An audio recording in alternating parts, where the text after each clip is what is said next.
Alright guys, today I want to do a full unboxing review on my new 500 watt power inverter. I do want to say thank you to the company for sending this out for review, so let's go ahead and take a look at it.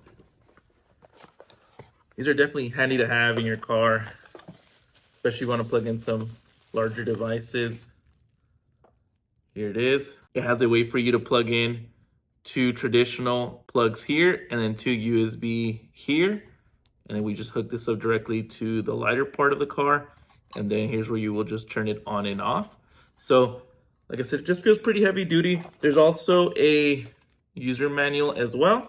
So let's go ahead and put it in the car and we can try some things out. All right, so I'm gonna go ahead and plug in my Nintendo Switch, my laptop, and my Apple Watch charger to this inverter. What's cool is not just for charging your devices, it can also handle some of your essentials, whether you're camping, working on the go, or just adding a few extra touches. This compact size and easy setup makes it easy to power up whatever you want without having to weigh you down or have to look for an outlet. As you can see, I went ahead and hit that on button and it's already charging my watch. The other thing I wanted to point out is it's also ultra compact and lightweight. It's about the size of a phone, so it won't take up much space. It's ideal for trips or vacations. Cigarette lighter plug means it's compatible with most vehicles, giving you the power on the road no matter where you go. Safety is built into it as well with multi-protection. You're covered against overheating, overvoltage, low voltage, short circuits, and overloads, keeping the device and car safe while in use. As you can see, I'm getting all my devices being charged at the moment, and I still have one more USB outlet open. The inverter feels very durable. The aluminum housing can handle a few knocks, and the internal cooling fan keeps it from overheating and shutting down. I'll go ahead and let you hear it so you can see it's not that loud.